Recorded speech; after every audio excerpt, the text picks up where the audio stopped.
Hi, എല്ലാവർക്കും നമസ്കാരം. എല്ലാവരും സുഖമായിരിക്കുന്നല്ലേ? അങ്ങനെ നമ്മളിപ്പോൾ ഫ്രാൻസിലെ അമീൻസിലാണ് ഉള്ളത്. ഇവിടെ റീകപ്പിൾ ചെയ്യാൻ വേണ്ടി വന്നതാണ്. നമ്മൾ റീകപ്പിൾ ചെയ്ത് കഴിഞ്ഞിട്ടുണ്ട്. നിങ്ങൾക്ക് ഞാൻ വേറൊരു സംഭവം കാണിച്ചു തരാം. ഇവിടെ നമുക്ക് മെയിനായിട്ട് എന്താ പറയുന്നത്, എന്തൊക്കെ ടൈപ്പ് കണ്ടെയ്നേഴ്സാണുള്ളത്, ട്രെയിലറാണുള്ളതെന്ന് ഞാൻ നിങ്ങൾക്ക് കാണിച്ചു തരാം. ഇവിടെ എന്ന് വെച്ചിട്ടുണ്ടെങ്കിൽ എല്ലാ ടൈപ്പ് സാധനങ്ങളും ഉണ്ട് കേട്ടോ.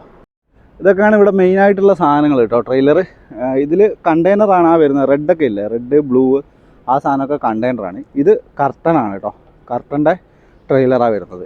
അതുപോലെ ഇത് നോർമലി ബോക്സ് ടൈപ്പ്, ഇത് കണ്ടില്ലേ, ഇത് ബോക്സ് ടൈപ്പായിട്ടാണ് വരുന്നത്. പിന്നെ ഇതും കർട്ടനാണ്. ഇവിടെ എല്ലാ ടൈപ്പ് സാധനങ്ങളും ഉണ്ട് കേട്ടോ. ഇത് ഒരു വെയർ ഹൗസാണ്. ഇവിടെ എങ്ങനെയാണെന്ന് വെച്ചിട്ടുണ്ടെങ്കിൽ ലോഡ് കയറ്റിയിട്ട് ഇവിടെ കൊണ്ടുവന്നിട്ട് അവരിട്ടിട്ടുണ്ടാവും. നമുക്ക് കിട്ടുന്ന റെഫറൻസ് നമ്പർ അനുസരിച്ച് നമ്മൾ അടിച്ച് കയറി കഴിഞ്ഞാൽ നമുക്ക് വേണ്ട കണ്ടെയ്നറും കാര്യങ്ങളൊക്കെ കിട്ടും. പിന്നെ വേറൊരു സംഭവം വരുന്നുണ്ട്, അത് കാണിച്ചു തരാം. ഇതാണ് ഫ്രിഗോ യൂണിറ്റ് കേട്ടോ. ഇത് കണ്ടില്ലേ, ഫ്രിഗോ യൂണിറ്റിൽ മെയിനായിട്ട് തെർമോക്കിങ്ങും പിന്നെ വേറൊരു സംഭവം കൂടി വരുന്നുണ്ട്. ഇത് തെർമോക്കിങ്ങിൻ്റെയാണ്. ഇത് കണ്ടില്ലേ, അതിനകത്ത് ഇതേപോലെ ജനറേറ്ററും കാര്യങ്ങളും അതൊക്കെ ഉണ്ടാവും. ഇത് മെയിനായിട്ട് ഫ്രോസൺ ഐറ്റംസും അതുപോലെ തന്നെ ഫ്രൂട്ട്സൊക്കെ ട്രാൻസ്പോർട്ട് ചെയ്യാൻ വേണ്ടിയിട്ട് യൂസ് ചെയ്യുന്ന കേട്ടോ. ഇതേപോലെ തന്നെ ഇതും ഒരു ഫ്രിഗോ യൂണിറ്റാണ്. ഇത് കണ്ടോ, എല്ലാവരും വന്നിട്ട് ഇങ്ങനെ കണക്ട് ചെയ്യും. നമ്മൾ കണക്ട് ചെയ്ത് വെച്ചേക്കുന്നതാണ് അവിടെ. അപ്പോൾ നമുക്ക് കുറച്ച് നേരം റെസ്റ്റ് എടുത്തിട്ട് വേണം പുറത്തിറങ്ങാൻ. ഇനി കുറച്ച് ഓടാണ്ട്, ഒരു ജർമ്മനിയിലേക്കുള്ള ലോഡാണ്. ഇതേപോലെ എല്ലാവരും വന്ന് അവരുടെ കണ്ടെയ്നർ ഇതിനകത്തുനിന്ന് സെലക്ട് ചെയ്തിട്ട് വേണ്ടത് എടുത്തിട്ട് പോകും കേട്ടോ. അവരുടെ റെഫറൻസ് നമ്പറും കാര്യങ്ങളൊക്കെ അടിച്ച് കഴിഞ്ഞിട്ടുണ്ടെങ്കിൽ അവരുടെ ഡീറ്റെയിൽസ് കിട്ടും, കണ്ടെയ്നർ ഏതാണെന്നുള്ളതൊക്കെ കിട്ടും.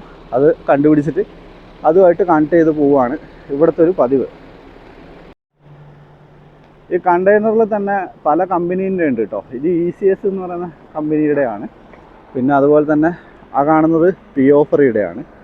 പിന്നെ CLDൻ്റെ കൂടെ കണ്ടെയ്നർ വരുന്നുണ്ട് കേട്ടോ. കർട്ടനും അതേപോലെ തന്നെ പല കമ്പനീസിൻ്റെ കർട്ടൻ ഇവിടെ ഉണ്ട് കേട്ടോ. ഇതിൽ ഓൾറെഡി യൂണിറ്റാണ്, അതുകൊണ്ട് കേബിളെല്ലാം ഇട്ട് സെറ്റാക്കി വെച്ചേക്കുന്നതാണ്. ഇതേപോലെ ഗ്യാപ്പ് വരുന്നിടത്തിലേക്ക് നമ്മൾ കൊണ്ടുവന്നിരിക്കുന്ന MT റിവേഴ്സ് വെക്കുക, അൺകപ്പിൾ ചെയ്യുക, എന്നിട്ട് നമുക്ക് വേണ്ട കണക്ട് ചെയ്തിട്ട് പോവുക. അപ്പോൾ നമ്മൾ കണക്ട് ചെയ്തിട്ടുണ്ട്. ഇനിയിപ്പോൾ കണക്ട് ചെയ്തതിൽ വയറിന് എന്തെങ്കിലും ഷോർട്ടേജോ കാര്യങ്ങളൊക്കെ ഉണ്ടോ എന്ന് നോക്കാൻ വേണ്ടിയിട്ടാണ്. നമ്മൾ ഇലക്ട്രിക് കേബിൾ എല്ലാം ഓക്കെ ആണെന്ന് അറിയാൻ വേണ്ടിയിട്ട് നമ്മൾ ഇതേപോലെ കണക്ഷൻ കൊടുത്തിട്ട് മൊത്തം ഒന്ന് കറങ്ങി നോക്കണം കേട്ടോ. ഇതേപോലെ മാർക്ക് ലൈറ്റ് അതുപോലെ ഇൻഡിക്കേറ്റേഴ്സ് എല്ലാം വർക്ക് ചെയ്യുന്നുണ്ടോ എന്ന് നോക്കണം. ഇത് കുഴപ്പമില്ല, എല്ലാം ഓക്കെയാണ്. അത്രയൊക്കെയാണ്. ഇനി ഇവിടുന്ന് പുറത്തിറങ്ങിയിട്ട് നേരെ ജർമ്മനി DGT പോർട്ടിലേക്കാണ് കേട്ടോ പോകുന്നത്. അടുത്തൊരു വീഡിയോ കാണുന്നവരെല്ലാവർക്കും എന്നത്തെയും പോലെ ഇന്നത്തെ ഒരു ദിവസവും അടിപൊളിയായിരിക്കട്ടെ.